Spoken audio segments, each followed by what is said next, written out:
अरे हम चुप, हम चुप। अरे वक्तव्य काय, अरे वक्तव्य काय। राष्ट्रीय गिरणी कामगार संघटनेचा, राष्ट्रीय गिरणी कामगार संघटनेचा अरे वक्तव्य काय।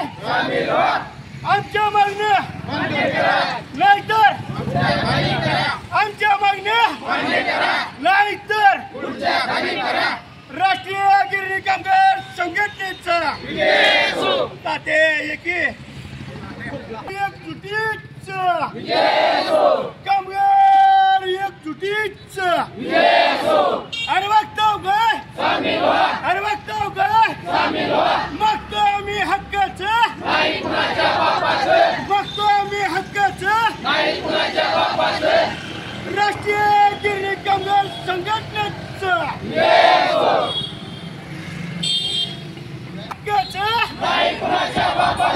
मागतो आम्ही हक्काचं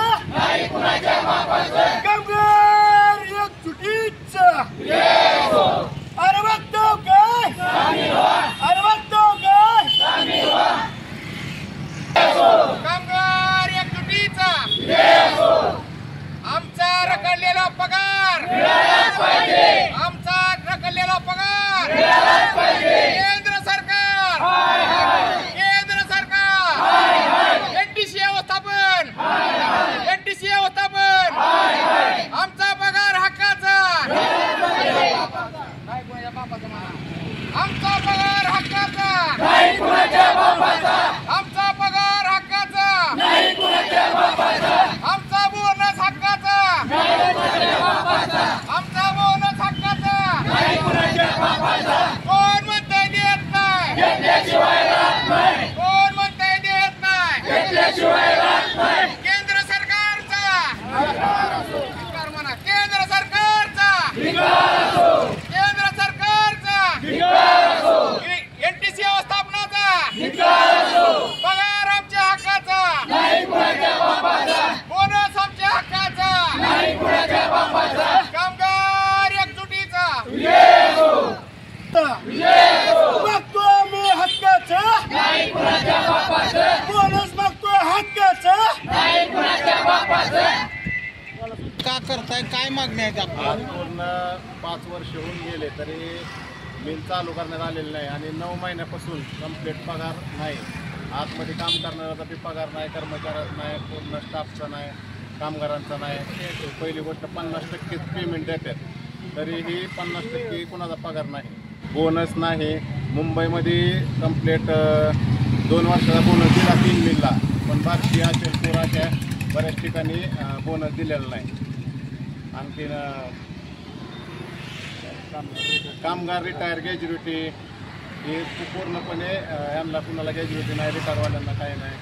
पूर्ण कामकाज या सरकारनं बंद केलं आहे, काही लक्ष दिलं नाही। 5 वर्ष झालं कंप्लीट तरी आमची एवढी मागणी आहे की सगळ्यात त्वरित सगळ्यांचा पगार करावा आणि लवकरात लवकर ही सगळे कामगाराचा प्रश्न मिटवावा हीच आमची विनंती आहे सरकारला। नाहीतर आम्ही तिथं जर काय आमचं झालं नाही तर आम्ही मुंबईमध्ये येऊन आंदोलन करण्याची आमची एनटीसीला तयारी आहे। राष्ट्रीय गिरणी कामगार संघटनेच्या वतीनं या ठिकाणी हे आंदोलन करण्यात येत आहे। हे आंदोलन करण्याचं कारण काय की ऑफिस स्टाफ म्हणजे जे सर्व कर्मचारी हे कामावर येतात, कामावर येत असताना जे की त्यांचा 10 महिन्याचा पगार झाला नाही हे आता वैतागून गेल्यात। कामगाराची तीच अवस्था आहे, कामगारालाही 10 महिन्याचा पगार झाला नाही। एनटीसीमध्ये कुठल्याच बिलचा पगार हा टायमाला होत नाही। 10 महिने जर पगार रखडला तर कामावर असणार किंवा बाहेर राहणाऱ्यांनी पोटाला खायचं काय, हा मोठा गंभीर प्रश्न सध्या निर्माण झाला आहे।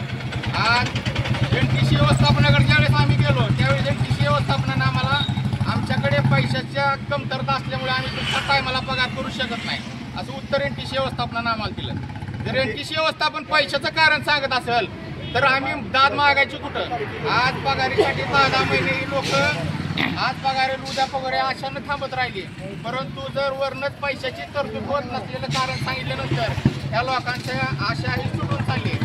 आज ही लोक अक्षरशः पैशासाठी दैना झाल्यात। आज लोक बाजारपेठेत जायचं म्हणलं तर 5 रुपयाची वस्तू आणायची म्हणलं त्यांच्याकडे आज पैसा नाही। तर लय गंभीर प्रश्न आहे. केंद्र सरकार याच्याकडे दखल घेत नाही. आमचे वस्त्रोद्योग मंत्री कुठल्या कोण्याला बसल्यात, कधी पत्रकारांसमोर एक शब्द काढत नाहीत. आज जर एनटीसीला पैशाची गरज आहे तर भारत सरकारनं पगारीची तरतूद करून त्यांना पगारीसाठी पैसा दिला पाहिजे, परंतु पगारीसाठी पैसा देत नाही भारत सरकार. त्यामुळे एनटीसी व्यवस्थापनाला बी आम्हाला पैसा नाही असं सांगावं लागतंय. दिवाळीचा बोनस मुंबईच्या मिलला मिळाला, आनंद आहे, सगळ्या मिलला मिळावा, आम्हाला बी मिळेल असं त्यांनी आश्वासन दिले. परंतु पैशाची व्यवस्था लवकरात लवकर सुरू होत, स्टाफ असू द्या, कामगार असू द्या, यांचा पगारीचा प्रश्न लवकर नाही सुटला. ह्याच्यात कुणाची जीवितहानी झाली, ह्याच्यात काय कुणाचं बरं वाईट झालं तर याला सर्वस्वी शासनाचं याची दखल घ्यावी आणि कामगाराचा पगारीचा प्रश्न लवकरात लवकर सोडवावा एवढी विनंती आहे.